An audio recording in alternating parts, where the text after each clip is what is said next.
Hi, everyone. It's Monica Leonelle, and I'm here with Claire Taylor today. We're going to be talking a little bit about our campaigns. We'll be talking about the Enneagram. We'll be talking about reclaiming your author career. We'll be talking about going wide. We're somehow going to tie all of this together. We don't really know what will happen, but it should be really fun. So if you are watching live, make sure you know that you can do comments. If you're on Facebook, then you have to connect your Facebook account to StreamYard, or else we won't be able to see who you are. But that's okay. We'll take a look after. And we'll just have an anonymous Facebook user chatting with us. But we're good with that. So Claire, do you want to talk a little bit about your campaign just to get us kicked off? Sure. Okay. So my Kickstarter campaign is called Reclaim Your Author Career. And it's sort of a culmination of everything I've been doing with authors the past few years, I guess, and things I've been doing with my own career. So I write fiction first and foremost. I identify as a fiction author. So I think I'm somewhere around, depending on where we are in the launch schedule, I'm somewhere around like 35 books that I've published. So I'm taking all that experience, I'm taking my experience working with authors, and I'm taking my knowledge of the Enneagram and moving it all into this campaign. So it's built around this book, Reclaim Your Author Career. And then we have services, we have group coaching, we have master classes, we have workshops, bonuses galore, as you can see. I kind of misjudged the stretch goals. And so we immediately unlocked 2 of them. It's a good problem to have, though, to be fair.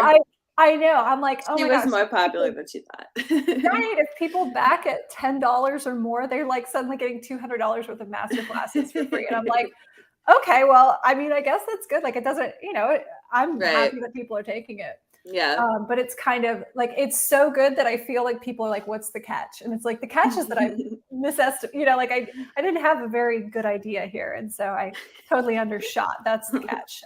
But nothing for y'all. So yeah, we are just looking at how to use the Enneagram for your fiction. So the Enneagram, I guess not everyone is as familiar with it. Yeah. So here's the Enneagram. It's a personality profiling, but really it's sort of a system of emotional language. But anyway, there's 9 types, and everyone is one of the types. That's their dominant type. And it is broken down based on what your core fear and core desires are. Or there's one of each, right? It's kind of flip side of the same coin. And so once you've figured out what your type is, your core motivation. And so then we're building from the ground up with people's core motivations to build author careers that are actually going to keep motivating people. So that's kind of the short version. I mean, you're basically changing people's lives and approach to their careers. I think this campaign is so cool. So I guess you can actually see it right here. I backed it at a pretty high level because I wanted to get all the stuff that is around characters as well. So it's author alignment with the Enneagram, but then it's also and you can now figure out what the core theme is that you're interested in, and you can use that to create your characters, and you can build out their hero's journey or whatever you end up using. You build out their the archetype for your characters as well, and so it's really good. So I backed a pretty high level just so that I can get all the good stuff. Yeah, I mean, this is my nerd obsession. It has been for a while. So I'm just really excited that so many people are sharing it with me. And I get to talk about this stuff for hours and hours now. One of the reasons I do this, and one of the reasons I'm on this live with you, is because I think there are so many ways to have an author career, and there are so many ways to come at it. And only a few of those lead to being Kindle Unlimited exclusive. But there once you only a few. Not that there aren't any, but only a few. Mm-hmm. So it's really about knowing, because I mean, I don't know how many times you're in these author groups and somebody comes in and goes, okay guys, do I go Kindle Unlimited or wide? And you're like, oh my gosh, where do we even start? Right? There's so many factors in that. And so it's I want to help people kind of have some criteria to like compare for what they should be doing and what retailers work with them and that sort of thing. So I think inevitably people will start looking at wide, and I think that you're the expert on that. Yeah, definitely. I am curious to know which Enneagram types do you think are more drawn toward Kindle Unlimited? Because we know genres, right? Like we know there are certain genres that if you're writing to market really strongly, that Kindle Unlimited might be the place to be. But what Enneagram types, though I know it's not like the Enneagram type determines everything, but there's certain personalities. So. Well, okay, so here's how I would break it down for, say, a type 6, the loyalist. So the loyalist is all about security and having support. They want to feel supported, and their fear is of being unsupported or insecure. And that can be in their, external world or their internal world. It ultimately comes down to whether or not they can connect to their inner authority. But it's a matter of security, and they tend to be the ones who can see everything that could go wrong, right? So if that is your core motivation, it will probably wear on you over time to be completely dependent on Kindle Unlimited. To say that, especially when you start to see there's these waves that come through in this industry, and sometimes, Amazon is trying to crack down on something and they take innocent people out. If you can't tolerate that, if you're a 6, you probably can't tolerate that. Mm-hmm. And so building more stability and security across platforms would probably be something that would help ease your core fear and neutralize that a little bit so that you can make more conscious decisions outside of it. Yeah. And I think we, so there's this amazing group for WIDE called WIDE for the Win. I love all the moderators and admins of it. I'm friends with all of them, and they're also really great WIDE experts. But I think what's interesting about that is like the whole entire group, because this is something we also talk about, is that like the US, for example, is a very Enneagram 3 energy. It's very like driven by competition and like all sorts of stuff. And you look at the WIDE for the Win group, I think like groups tend to be driven by like what the leaders of the groups are. Right. Like they kind of set the tone, and it's true for corporations as well. And I do think that the group has like, it's a very 6 energy, like a 6-9 energy almost. So I don't know. Do you think 9 is a part of that as well, or like I feel like it is like almost a 3-6-9 energy, even though I do think 3s are far more driven towards Kindle Unlimited. Yes, I would agree with you. I mean, I think 3 is that type that's like the resourcefulness of the 3, and like, okay, I can figure out this system and how to get the most out of it and then do that. That self-knowledge of the 3 is like, okay, well, let's just get the most out of Kindle Unlimited. And if something happens, I'll figure it out. Right. And so I see a lot more 3s who are willing to go hard on that. Yep. But yeah, I mean, like a 9 is going to feel more comfortable working at a little bit slower of a pace and making sure that they're doing community building, because that's a big thing for the 9s, the peacemakers. They're all about connection and wholeness and unity. So proceeding in a way that makes them feel connected to their readers, creates a community that appreciates, the diversity of the readers. And that's sort of the way you would lead, the energy you'd lead with a lot of the times, not every time, right? There are always exceptions, but for a 9.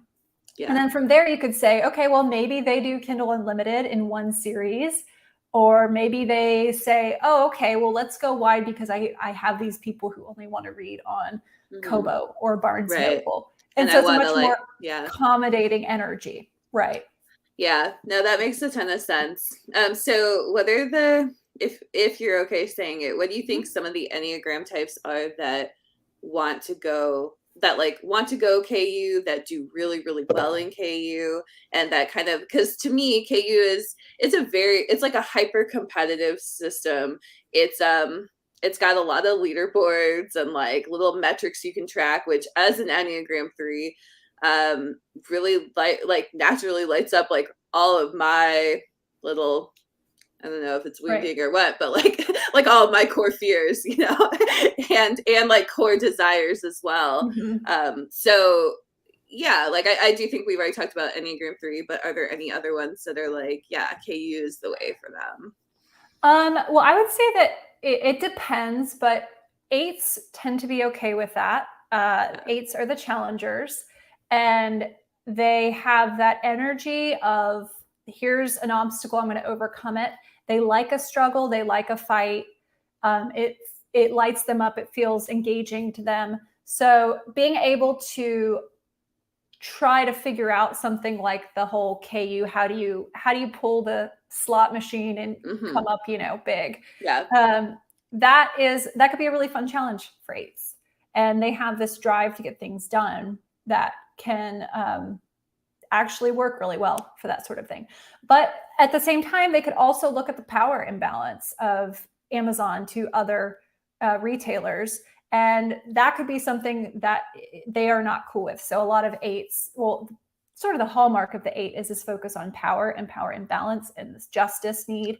And so that challenger energy could be like, you know what, you're going to try and tell me that I can't make a living going wide. We'll see about that. Yeah. Right. So totally. it depends on like how it hits them. And that would be something, like personal background and that sort of thing that shapes the way that they view that power. Yeah, I actually feel like some of the people who are doing like direct sales, like that is kind of the energy of it too. It's like a screw Amazon energy almost, which is or like, I'm gonna like, and I see that in some of the groups as well, where people are like, I just want to leave Amazon completely, like based on whatever Amazon's up to. And I think, yeah, I think that it does have kind of like an eight energy. Not necessarily that those people are eights, but yeah, just right. that there's like kind of this like David and Goliath type of energy where the eight really does see themselves as David a lot of the time, I think. So right. Yeah. Right. Yeah. And it's also, you see a lot of ones who, when Amazon does these things that are just sort of this flex and not necessarily the right way, or, quote unquote, the right way, or that seem unfair or unreasonable, you trigger a lot of type ones who are the reformers who see what needs to be fixed and are like, will actually build their business based around what they think is morally and ethically correct. And that's what, and ones don't always do that at first. They'll try and do things to try, make as much money as possible, because we all get that temptation. But inevitably, type ones will come to a grinding halt if they're trying to do something like rapid release, which still works fairly well on Kindle Unlimited, because they'll try and do rapid release, but they can't get past the quality check of the one. And, sometimes the one is called the perfectionist. I don't really like that because I think it has negative connotations, and it's more of a reformer thing, but it is that need for quality and delivering something, that they believe to be good. It doesn't matter if other people believe it to be good. They need to believe it's good. Right. So that can slow that rapid release to a grinding halt over time. So I see a lot of ones try it and then get to that point and burn out. Yeah. And I also think the one is like, if Amazon pushes them too far, I think they're like, no, like I'm not doing this anymore. And I think they're definitely the people who are like, I don't even care if I lose all my money. Like I will like leave. Where it's like, I will die on that hill or that hill or that hill. Yeah. So I think the ones like, if you push them to a point, they will absolutely choose what they feel is right over, like, even at the expense of themselves sometimes. And so that is something to be cautious of. I think if you're thinking about going wide, is like, make sure that you have a transition plan of some sort, because I think it can be really, not great to like pull out of something that is maybe helping you right now. Right. Yeah. And as I should disclose that I am a type 1 reformer. So this is why I'm being blunt about the reformers, because I'm living it, and I try to do the rapid release thing. And I wanted to do it like a type 3 might, and I tried to do it. And I thought, okay, I'm going to get it like a fresh pen name, and nobody's going to know who I am. So it's okay if I make mistakes. It's okay if I'm, just hurrying things. It's not up to what I usually expect. And that worked for maybe the first 4 or 5 books of the series. And then I got dedicated readers for that pen name. And suddenly it was not, I was like, I gotta put this quality back in there. Now I have this, I'm putting pressure on myself because it doesn't feel right for me to be delivering something that I think is subpar. And that pretty much slowed down and ended the rapid release phase of my life, because I just had that core desire and that core fear that just did not completely work. It worked for a little while, because when we get that moral clarity, we're off to the races. But if we're, misaligned with it, it's just going to grind us to a halt, and it actually can create moral injury in ones. So we have to be careful about that. Yeah. And I think that it's really important to know. I think one of the biggest things that I know about the conversation of wide is really that, to go in KU, it really is a pretty specific set of rules that will make you successful, like rapid release, like writing to these specific markets that some of them are actually only on Amazon. They're not actually even on these other retailers, or like the category doesn't exist on these other retailers, or whatever it is, the audience doesn't exist yet. Like maybe that audience will grow, but the other retailers, they have broader categories just from working with traditional publishing and all sorts of stuff. So it really is that I think for a while in this industry, at least, there was like, here is the kind of prescribed approach to success. And so many authors were just finding that like their personality just could not fit into that. So whether it was rapid release, which like, threes are like, I am a 3, but we're okay with cutting corners. Like that's the bottom line. Like, and that, right. It doesn't hit as hard. It doesn't like, there's no moral issue for us with cutting corners on things. And I don't want to say there's no moral issue. I'm sure, there's a spectrum of 3, obviously, but as a type overall, cutting corners, or like, oh, there's a typo here, that doesn't bother a 3 the way it would bother a 1. And so I do think, just realizing like, hey, maybe I'm not built in the same way as this other person is. And that's why they're kind of thriving in this ecosystem that is geared, like it's created for like 3. I mean, it kind of is created for an Enneagram 3. Well, I mean, most industries are. Yeah. Yes. And any like US company, especially in big tech, is going to build an Enneagram 3 system, basically. Right. I mean, the system of capitalism has an overlay of 3, which is about value and deliverables sort of thing. And that's, for 3s, it's all about what value am I delivering? And am I delivering enough value? And if it seems like it's enough value, okay, great, move on. So, I mean, it depends, but I think that most types will eventually come to the conclusion to go wide. And doing Enneagram work can be a really good step towards that, because the desire to go KU it's driven by this idea that there's some sort of gold rush, that you can tap into the mother lode, and that you can get a lot of money quick, which it may or may not actually happen for people, right? We're seeing it happen a lot less lately. And there's still some people who get lucky, right? Just like in Vegas, there are people who get lucky. But people are starting to understand that this is a long-term career, like any career. It takes years to establish yourself.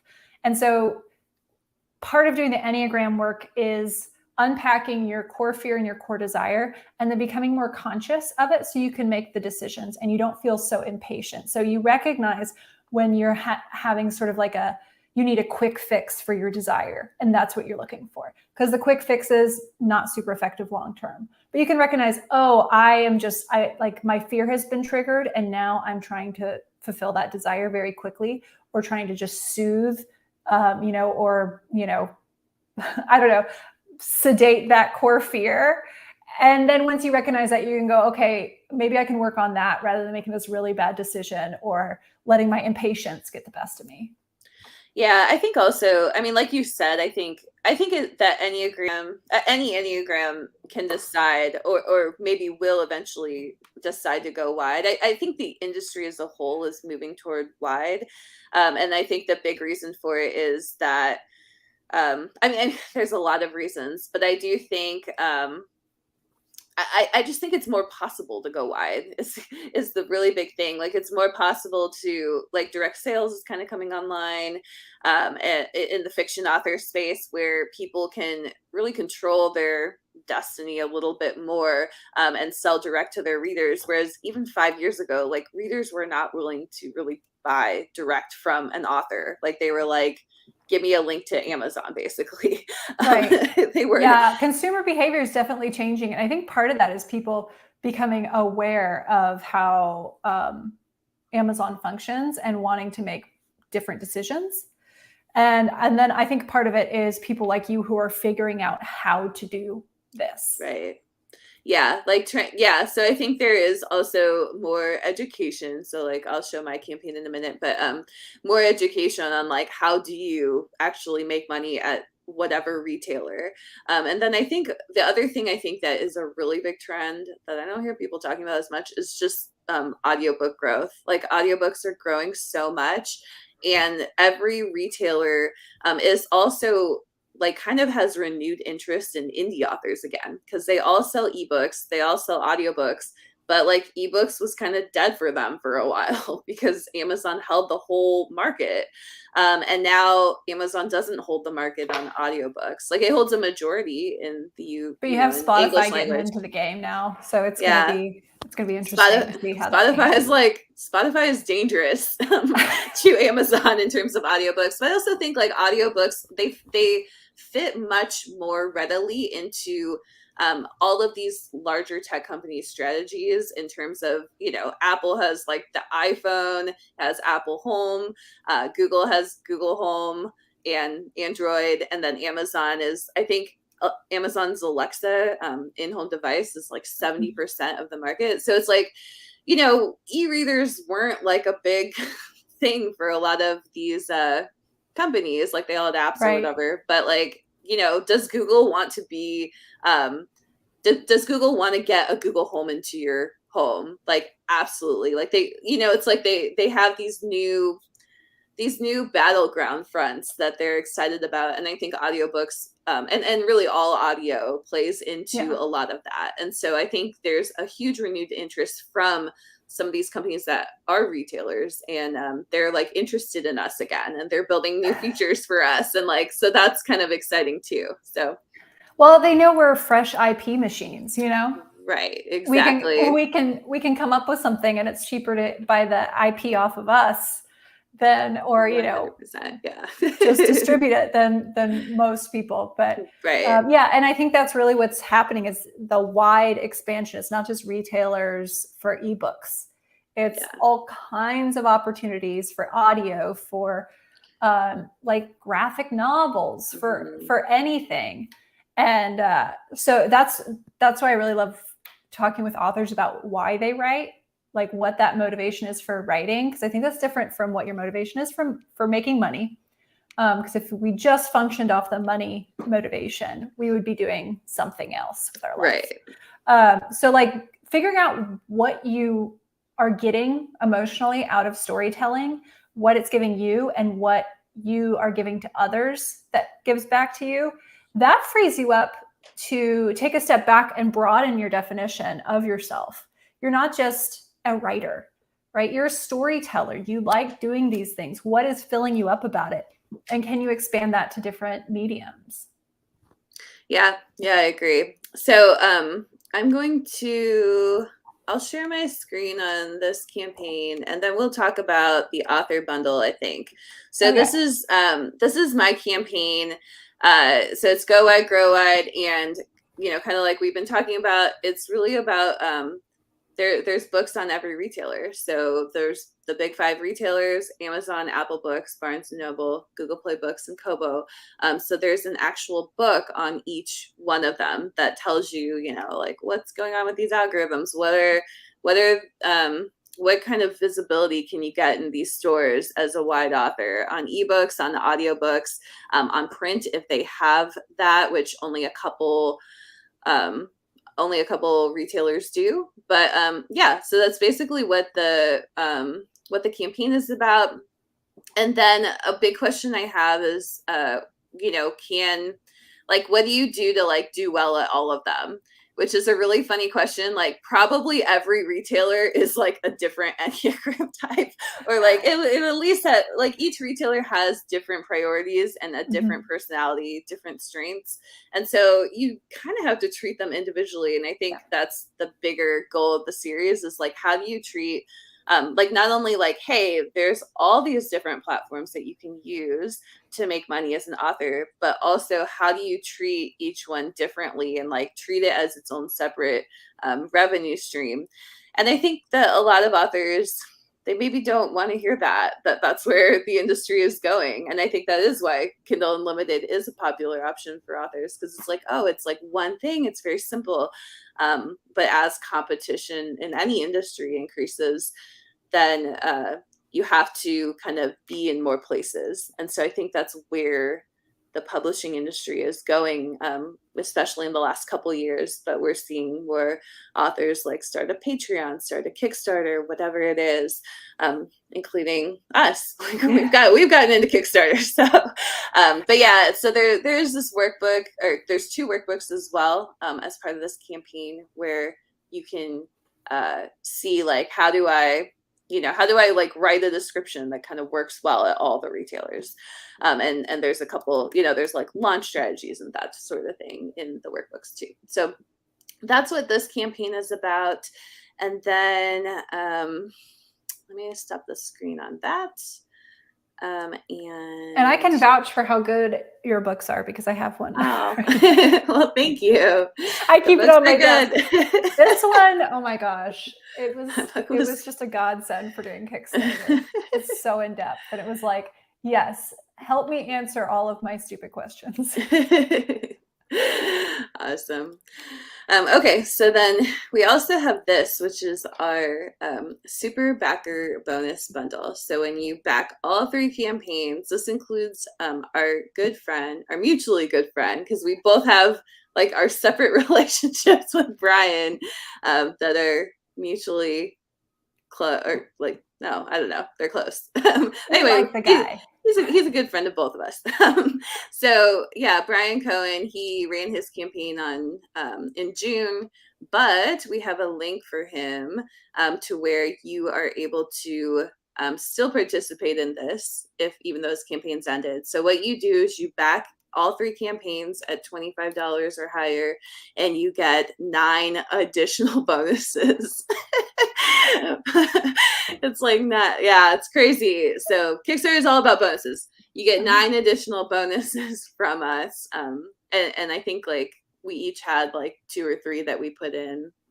And so you'll get bonuses about email list building. You'll get bonuses, what looks like about back matter, personal story, read through, optimize, or walk through. TikTok, there's a TikTok bonus in here. There's one from Russell, which is an ebook, an audiobook of how he built his career. And then Claire has she has a 1-word theme lesson and supercharger protagonist. So there's a lot of really cool bonuses in this. And all the bonuses are from 6-figure authors. So that was another important thing. So every single bonus, every person participating in this is an actual author who has done stuff. So if you want to do that, then what you have to do, this is a great question. So Jamie asks, will the bonuses be sent automatically? Do we need to apply after backing all 3 Kickstarter campaigns? So the bonuses will be sent in my backer kit survey. So all you have to do is say that you qualified for it, and then I will go check with Claire and Brian to make sure that that's true. But it probably is. I'm assuming you're not going to try to cheat on this. But yeah, so my backer kit survey is going to come out the end of August. So it'll be a little bit of time on these. Claire's campaign is still July 21st. Mm-hmm. Yeah. So Claire's campaign ends July 21st. I'm a masochist, so I'm going to keep going with my campaign. And then it'll probably be like the end of August when you get the backer kid survey. So yeah, we will make sure that gets distributed though. And for Brian, like if you didn't back Brian's campaign, then we have a link for you where you can back it. And we will, well, we should post in these comments. I'll say I'm not quite as prepared as I should be, but I will grab that link. I got it. You got it? Okay. So we'll post it in the comments, but we'll post on, like, follow me and Claire on Facebook, because I'm sure we'll post something about it as well there. So what else? Is there anything else we should say about this, or let's see. So do you have any bonuses going on right now? So my all right, somebody said, please, I missed Brian's campaign. Yes, absolutely. We're happy to post that. I do not have a bonus. I do have some stretch goals. Okay. My stretch goals, let me pull it up again if I have it. Okay. So let me share this.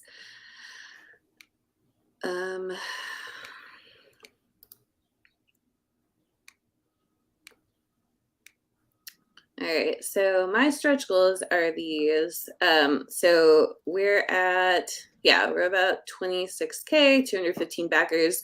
So in less than 4K, oh, that's not it. In less than 4K, we will do the audiobook for Get Your Book Selling on Amazon, which is interesting given what we talked about. But yeah, like Amazon's still a retailer that everybody should be on, whether you're white or not. So there will be stuff about KU in this book. The series is not particularly like anti-KU in any way. So there's stuff about KU in this book, but it's mostly about like, how does visibility work at Amazon? How do the algorithms work at Amazon? And that will be an audiobook. And so if you back at 25 or above, then you'll get that. And then my other stretch goal is this book. It's number 19 in the series, and it'll be on Patreon. And so this is not going to come out till 2023. But this is the most asked for book in the series. After we did the Kickstarter book, people said, okay, now how do I do Patreon, basically? So that'll be when we hit 250 backers, which we're 35 away from. So back the campaign at $1 and you can make me write a book. That's only 35 more of you have to do so. So this is like playing God now. All right, so what are yours? Okay, so yeah, we have unlocked the 2 stretch goals, and then did we already talk about antagonists in the Enneagram? I can't remember because I've been making videos all day. No, we didn't. So tell us what that is. Okay, so this is a limited time offer that ends on the 19th. So if you back at $25 or more now through 11:59 p.m. Central on July 19th, which if you're going to be a super backer, you're going to back at that anyway. So you might as well do it before this deadline. Yep. You'll get a bonus video series on antagonists and the Enneagram. So this is combining my love of writing bad guys with my love of the Enneagram. And I mean, I use that loosely. Not all antagonists are villains or villainous in any way. Sometimes your antagonist is, your hero in a romance. So you have your hero and your heroine, and one is going to be, or your hero and your hero, but whatever the pairing is, one is going to be the protagonist. It's going to be more their story. And then you're going to have that antagonist that just pushes against them.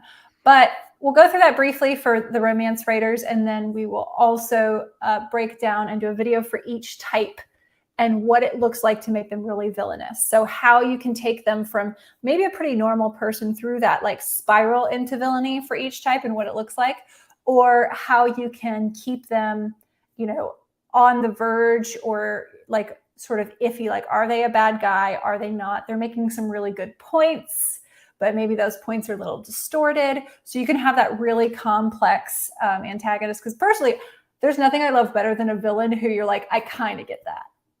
Right? Or you're like, like the Thanos, where you're like, I mean, he makes some good points. Ultimately, we shouldn't do that, but he makes some good points.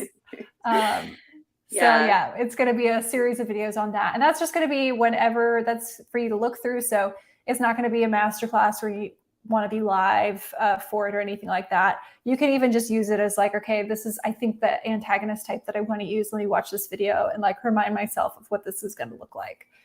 So that's really cool. So that's like not a joke of a bonus. Like I just want to put that out there because there are 9 Enneagram types. So you can make Claire make 9 videos. If you, well, I guess you're doing it either way, right? Yeah, I'm doing it. You're doing it. They can make me write another book if they hit the stretch goal of 300 backers. Yeah. Ooh, okay. So how far away are you?